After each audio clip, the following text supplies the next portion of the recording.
Welcome to NYNJPA Weather, your weather source for the Northern Mid-Atlantic. I'm meteorologist Stephen DiMartino, and boy do we have a lot to talk about today, so let's get to it. The upper level low and low pressure center at the surface that has been responsible for the very cold conditions this week, along with the windy conditions, is slowly lifting off into northern Quebec. Still, there continues to be influences throughout the northern Mid-Atlantic from this low pressure center, with winds from the northwest anywhere from 10 to 20 miles per hour, with gusts over 30 miles per hour at times. In short, it is cold outside and will remain so at least through tomorrow. A few weak disturbances will continue to move through the region, with the risk of some scattered snow showers. Temperatures today will struggle into the mid-30s, and tomorrow won't be much better with highs in the lower to mid-30s as well. The lows tonight will be frigid, in the upper teens to lower 20s throughout the entire northern Atlantic. So the main story over the next 48 hours is cold. The good news is that there will be some warm up in the conditions overall for Friday ahead of a weak clipper that will be moving through with temperatures in the upper 30s.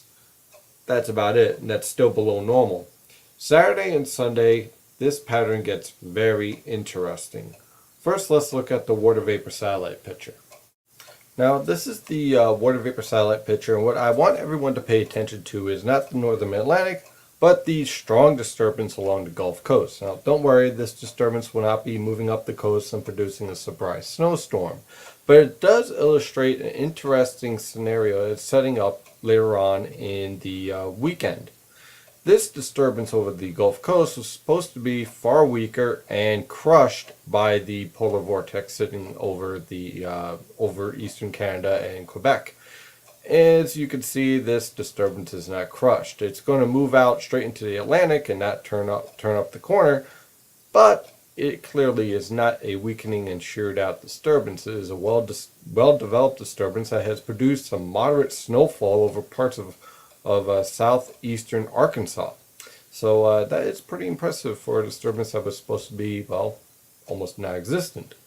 So this is an important lesson when we look forward into the models going forward. Now remember what I showed yesterday with the UK Met, showing a little bit more separation and also a more well-developed coastal storm than what some other model guidance, specifically the European model, was showing. Now the European model has trended east with a little bit more of a coastal presence than what was seen in the previous guidance. And how about the UK Met since for 0Z? Well, let's take a look. Well, this is the UK Met guidance from 0Z last night, and it's showing some interesting developments here. First, we'll start in the Pacific, where the upper level low over the Gulf of Alaska shifted a little bit further to the west. Our ridge axis, meanwhile, is trending a little bit closer to Idaho. And that's interesting because that ridge axis then allows the trough to remain neutral over the Gulf Coast until you start developing an upper level low along the southeast coast. Now, I would not take the UK Met verbatim, but what it clearly shows here is that there is a clear separation between the polar vortex over the Hudson Bay and that disturbance over the southeast coast. And that separation allows for a coastal system to develop faster. This still does not mean that we're looking at a raging snowstorm for New York City and Philadelphia, but it certainly brings in a colder scenario to the pattern, and something we're going to have to keep an eye on. And oh yeah, our negative NAO is still very much present. Now, I would not take this model run seriously if not for the fact that the European model guidance and the ensembles also trended east. Again, I would not take this solution verbatim, but it's a warning. It's a warning that, yes, we should see a low pressure center track up towards the Ohio River Valley, but then there will be a redevelopment along the coast. And that redevelopment, well, that could lead to some icier solutions for parts of northeastern Pennsylvania and the Hudson Valley, something we need to keep an eye on.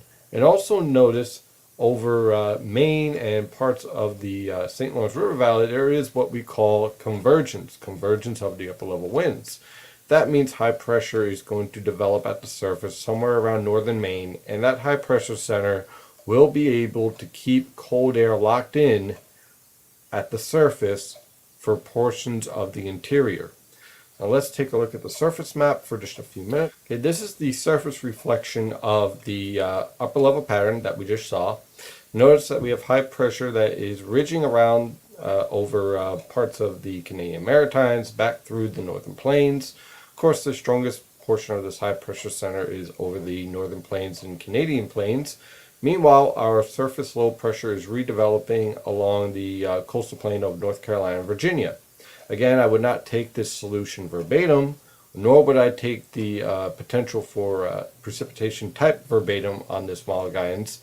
What I simply want to illustrate is that yes, there is a potential for a coastal low pressure center to become the dominant low pressure center earlier on than expected on some of the other model guidance, and as a result there is a potential for a colder solution for parts of northeastern Pennsylvania, northwestern New Jersey, and of course the Hudson River Valley.